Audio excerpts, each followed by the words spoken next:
안녕하세요. 반갑습니다. 요즘 투자 이야기를 하면 인공지능, AI를 빼놓을 수가 없죠. 네, 정말 뜨겁죠. 네, AI 관련주다 뭐 이러면 그냥 주가가 막 하늘 높은 줄 모르고 치솟는 경우도 흔하고요.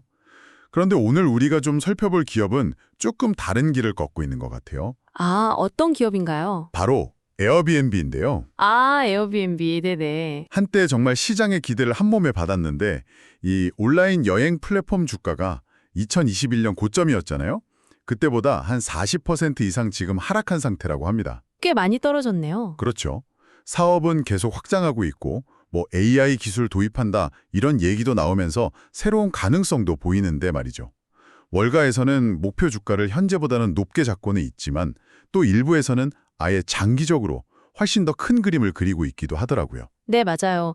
단기 주가랑 장기 가치 사이에 좀 간격이 있는 것 같기도 하고요. 그래서 오늘 이 흥미로운 기업의 속사정을 좀 같이 파헤쳐 보려고 합니다. 왜 어떤 사람들은 에어비앤비를 두고 향후 10년 이상 보유할 만한 멈출 수 없는 주식이다. 뭐 이렇게까지 평가하는 걸까요? 그 근거가 뭔지 한번 차근차근 짚어보겠습니다. 네, 좋습니다. 현재 주가만 보면 뭐지? 할 수도 있지만 에어비앤비가 가진 그 특유의 경쟁력이 있거든요. 그리고 성장 잠재력도 분명 주목할 만하고요. 오늘은 특히 에어비앤비가 왜 규칙 파괴자 이런 별명까지 얻으면서 장기적인 가치를 인정받는지 그 핵심 동력들을 중심으로 좀 깊이 있게 들여다보면 좋겠습니다. 네, 단순히 현상만 볼 게 아니라 그 이면의 본질을 같이 탐색해 보시죠. 네. 좋습니다. 그럼 첫 번째 성장 동력, 이거 많이들 꼽던데요. 해외 시장 확장 기회, 이거부터 좀 살펴볼까요? 네, 중요하죠. 사실 뭐 미국이나 캐나다 이런 북미 지역에서는 에어비앤비가 이미 너무 익숙한 서비스잖아요. 그렇죠. 거의 뭐 국민 앱 수준이니까요. 네, 지난 분기 총 예약액이 무려 235억 달러에 달했다고 하고 시장 점유율도 꽤 높다고 알려져 있고요. 맞습니다. 북미 시장은 에어비앤비에게 정말 든든한 캐시카우 역할을 하고 있죠. 지난 분기 예약 숙박 일수도 보면 전년 대비해서 한 자릿수 초단 성장을 기록했어요. 꾸준하다는 거죠. 안정적이네요. 네. 하지만 경영진이 앞으로 몇 년간의 폭발적인 성장을 기대하는 곳은 여기가 아닙니다. 아, 북미가 아니고요? 네. 바로 이 북미 외지역, 특히 비영어권 시장입니다. 비영어권 시장이요? 예를 들면 뭐 어느 나라 같은 곳일까요? 뭐 이탈리아, 브라질, 일본 같은 나라들을 생각해 보시면 됩니다. 아, 관광대국들이네요. 맞아요.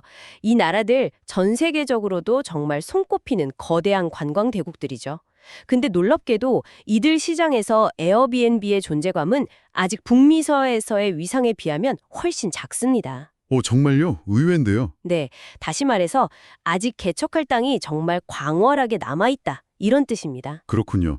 이미 좀 포화 상태인 시장보다는 당연히 미개척 시장에서 성장 가능성이 더 크다는 건 뭐 이해가 됩니다. 근데 단순히 그냥 시장에 진출한다. 이것만으로는 좀 부족하지 않을까요? 각 나라마다 문화도 다르고 여행객들 선호도도 다를 텐데요. 아, 바로 그 점입니다. 그게 핵심이에요. 에어비앤비가 단순히 깃벌만 꽂는 게 아니라 아주 철저한 현지화 전략을 구사하고 있다는 점이 중요합니다. 현지화요? 네. 각 국가의 문화적 특성, 사용자 행태, 심지어는 절제 방식 같은 것까지 고려해서 서비스와 마케팅을 아주 맞춤형으로 조정하고 있어요.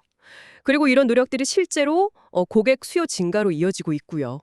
현지화 전략이 통하고 있다. 구체적인 성공 사례 같은 게 있을까요? 일본 시장이 아주 좋은 예가 될 수 있습니다. 일본이요? 네. 지난 분기에 일본 현지 여행객들의 에어비앤비 이용이 눈에 띄게 늘었어요. 특히 주목할 만한 건 에어비앤비를 처음 이용하는 신규 고객 수 있잖아요. 이게 전년 동기 대비 15%나 증가했습니다. 15% 증가요? 그게 그렇게 중요한 수치인가요? 네네, 매우 중요합니다. 이 신규 고객 증가는 단순히 숫자가 늘어나는 것 그 이상의 의미를 가지거든요. 처음 에어비앤비를 경험한 고객이 만약에 좋은 인상을 받았다. 그러면 이후에도 계속 이용할 가능성이 확 높아지죠. 그렇죠. 한번 써보고 좋으면 또 쓰게 되니까. 네, 앱도 다운로드하고 친구한테 추천할 수도 있고 다음 여행 갈 때도 자연스럽게 에어비앤비를 떠올리게 되고요. 이게 바로 그 네트워크 효과의 시작이고 브랜드가 그 시장에 아주 깊숙이 뿌리내리고 있다는 강력한 신호입니다. 아하. 일본에서의 이런 성공은 다른 비영업권 시장을 공략하는 데도 아주 중요한 참고 사례가 될 겁니다. 이탈리아, 브라질, 일본 들어보면 문화도 정말 다르고 규제나 경쟁 환경도 완전히 다른 곳들인데요. 현지화 전략, 말은 참 좋은데 실제로 각 시장에 딱 맞춰서 성공적으로 이걸 구현하는 게 정말 가능할까요? 자칫 잘못하면 비용만 많이 들고 성과는 별로 없을 수도 있을 텐데요. 물론 쉬운 과제는 절대 아니죠. 각 시장의 복잡성을 다 이해하고 효과적인 전략을 실행하는 데는 상당한 노력과 자원이 필요합니다. 에어비앤비는 그래서 데이터를 아주 중요하게 봐요. 데이터를 기반으로 각 지역 시장의 특성을 분석하고 또 현지 팀하고 긴밀하게 협력하면서 최적화된 접근 방식을 찾아가고 있습니다. 예를 들면 어떤 식으로요? 예를 들어서 어떤 지역에서는 가족 단위 여행객을 위한 마케팅을 좀 더 강화하고 다른 지역에서는 혼자 여행하는 사람들을 위해서 체험 상품 연계를 좀 강조한다거나 이런 식이죠. 아, 타겟을 다르게 잡는군요. 네, 물론 시행착오도 있겠죠. 하지만 지금까지 성과를 보면 이런 맞춤형 접근 방식이 효과를 발휘하고 있다, 이렇게 평가할 수 있습니다. 장기적으로 이 해외 시장 확장이 정말 성공적으로 이어진다면 향후 10년간 에어비앤비의 예약, 매출, 이익 성장을 이끌 아주 견고한 엔진이 될 겁니다. 해외 시장에서의 성장 잠재력, 확실히 좀 기대되는 부분이네요. 자, 그럼 다음 주제로 넘어가 볼까요? 네. 에어비앤비 하면 역시 숙소 공유가 핵심이잖아요. 근데 이걸 넘어서는 새로운 시도들도 있다고요. 2007년에 시작했으니 벌써 20년 가까이 된 기업이고 시가총액도 760억 달러나 되는데 여전히 숙소 공유가 거의 전부인 것 같기도 하거든요. 그렇죠. 에어비앤비의 근간은 여전히 숙소 공유지만 창업자 브라이언 체스키는 여기에 만족하지 않고 사업 영역을 넓히려는 의지를 계속 보여주고 있습니다. 여기가 또 흥미로운 지점인데요. 오, 어떤 점이요? 단순히 숙소를 빌려주는 플랫폼을 넘어서 여행 경험 전체를 아우르는 종합 여행 플랫폼으로 진화하려는 그런 움직임입니다. 여행 경험 전체를 아우른다. 구체적으로 어떤 것들이죠? 대표적인 게 올해 개편된 체험, experiences 상품하고 새롭게 선보인 services, 기능입니다. 체험이랑 서비스요? 네, 체험은 현지인이 안내하는 워킹 투어나 쿠킹 클래스처럼 여행지에서 즐길 수 있는 좀 독특한 활동들을 말하고요. 서비스는 예를 들어서 숙소에서 받을 수 있는 출장 마사지나 아니면 현지 셰프가 와서 요리해주는 특별한 저녁 식사 같은 그런 부가적인 편의 서비스를 의미합니다. 아, 체험이랑 서비스라. 솔직히 이런 건 이미 다른 전문 플랫폼들도 많지 않나요? 네, 맞아요. 이게 에어비앤비의 핵심 사업만큼 커질 수 있을까요? 경쟁도 엄청 치열할 것 같은데요. 날카로운 지적이십니다. 확실히 이 분야는 경쟁이 치열하고요. 에어비앤비의 시도도 아직은 초기 단계인 게 사실입니다. 당장 이것들이 숙소 예약만큼의 매출을 일으키기는 어렵겠죠. 하지만 이걸 좀 전략적인 관점에서 봐야 합니다. 전략적인 관점이요? 네, 이건 에어비앤비의 총 가능 시장, TAM, Total Addressable Market이라고 하죠. 즉, 에어비앤비가 공략할 수 있는 전체 시장의 크기를 숙소에서 여행 경험 전체로 확장하려는 시도입니다. 아, 시장 자체를 키우려는 거군요. 그렇죠. 장기적으로 고객들이 여행과 관련된 모든 것을 에어비앤비 플랫폼 안에서 다 해결하게 만들겠다. 이런 큰 그림인 거죠. TAM 확장이라는 큰 그림. 여기에 또 그 AI 기술이 연결될 수 있겠군요. 정확합니다. AI는 이 큰 그림을 현실로 만드는데 아주 핵심적인 역할을 할 수 있어요. 크게 두 가지 측면에서 에어비앤비에게 엄청난 기회를 제공하는데요. 첫째는 운영 효율성 증대입니다. 운영 효율성 증대요? 네. 예를 들어 고객 서비스에 AI 챗봇을 도입하는 걸 생각해 볼 수 있습니다. 예전 챗봇처럼 단순히 정해진 답변만 반복하는 게 아니라 정말 고객의 질문 의도를 파악하고 복잡한 문제까지 해결하는 수준으로 발전한다면 어떨까요? 인건비 같은 게 많이 줄겠네요. 그렇죠. 상담 인력 운영 비용을 크게 절감하면서도 고객 만족도는 오히려 높일 수 있겠죠. 이건 곧 이익률 개선으로 이어질 수 있습니다. 운영 효율성 말고 또 다른 측면은 뭔가요? 바로 사용자 경험의 혁신입니다. 사용자 경험 혁신이요? 네. 현재 에어비앤비는 AI를 활용한 검색 기능 개선을 실험하고 있다고 해요. 예를 들어 예전에는 파리, 6월 10일, 이명 이렇게 키워드 중심으로 검색해야 했다면 네, 그렇죠. 딱딱하게. 이제는 6월에 파리에서 에펠탑 잘 보이는 로맨틱한 숙소 추천해줘와 같이 훨씬 자연스러운 문장으로 검색해도 AI가 그 의도를 딱 파악해서 최적의 결과를 제안해 주는 거죠. 와, 진짜 사람한테 물어보는 것처럼요. 네, 마치 여행 전문가와 상담하는 것처럼요. 내년에는 이런 AI 기반 검색을 본격적으로 도입할 계획이라고 하니까 좀 기대해 볼 만합니다. 대부분의 사용자가 에어비앤비 앱이나 웹사이트에서 여행 계획을 시작하잖아요. 그렇기 때문에 AI 기술을 접목해서 사용자 경험을 극적으로 향상시킬 잠재력이 매우 크다고 봅니다. 그렇군요. 물론 뭐 이 새로운 서비스들이나 AI 기술 도입이 하루아침에 매출을 막 몇 배로 늘려주진 않을 겁니다. 네, 시간이 걸리겠죠. 그렇죠. 하지만 5년, 10년 뒤를 내다봤을 때 에어비앤비가 단순한 숙박 중개 플랫폼을 넘어서 여행 경험 전반을 책임지는 정말 강력한 플랫폼으로 자리매김하는데 아주 중요한 디딤돌이 될 거라고 봅니다. 해외 확장, 신규 서비스, 그리고 AI까지. 와, 확실히 미래 성장 동력에 대한 기대감이 커지네요. 그런데 이렇게 흥미로운 성장 스토리를 가지고 있는데도 주가는 왜 아직 좀 지지부진한 걸까요? 다른 기술주나 뭐 소위 AI 수혜주들하고 비교하면 밸류에이션 부담이 크지 않다, 이런 평가도 있던데요. 네, 바로 그 점이 투자자들의 주목하는 또 다른 포인트입니다.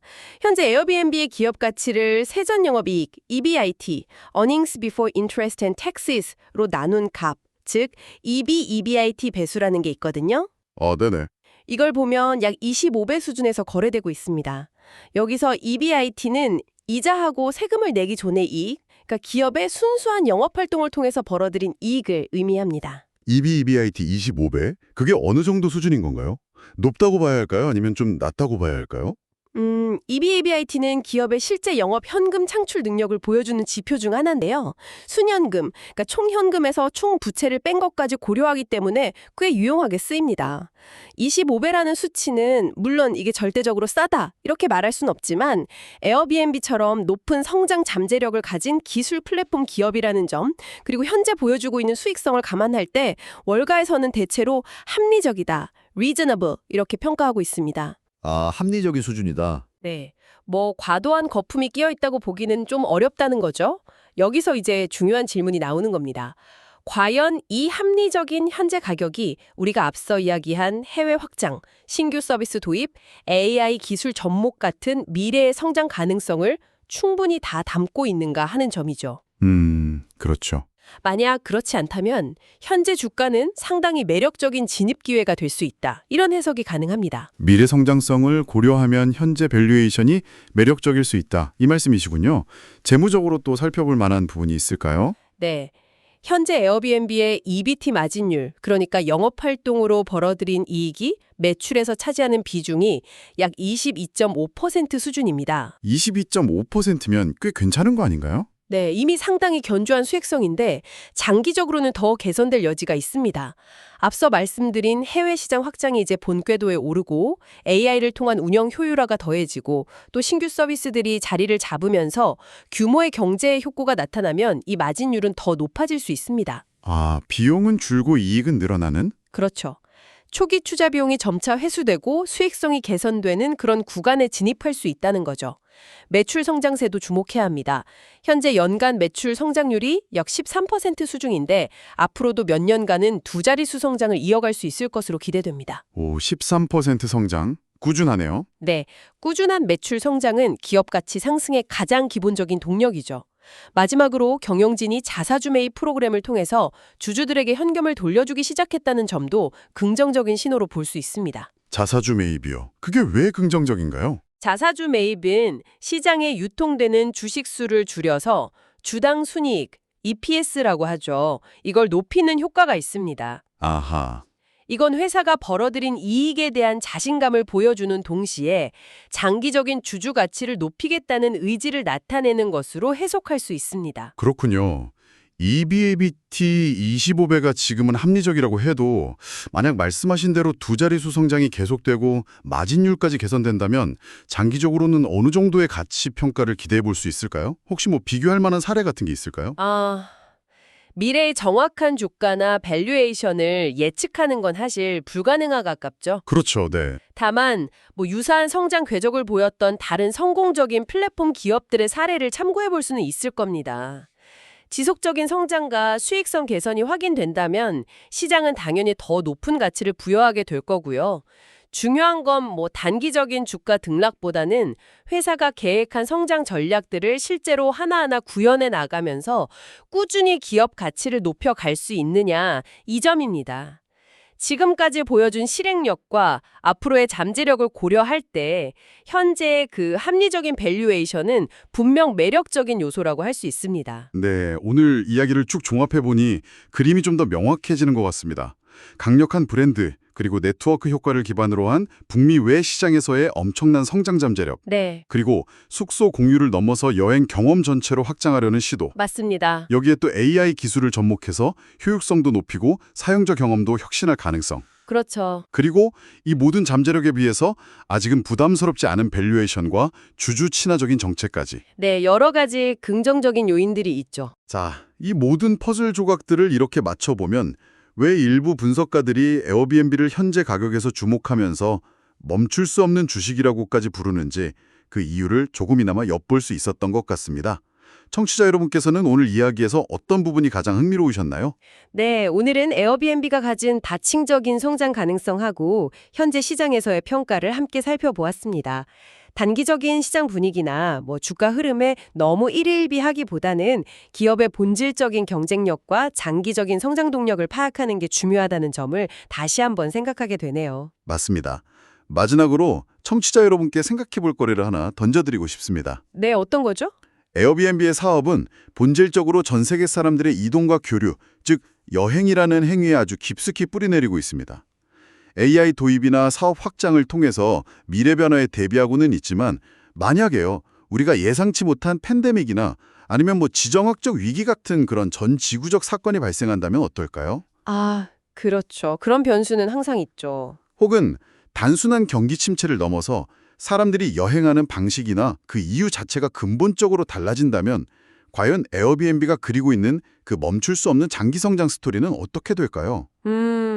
정말 생각해볼 문제네요. 네, 이 질문에 대해서 한 번쯤 깊이 고민해 보시면 에어비앤비의 미래를 좀 더 입체적으로 전망하는 데 도움이 될 것 같습니다.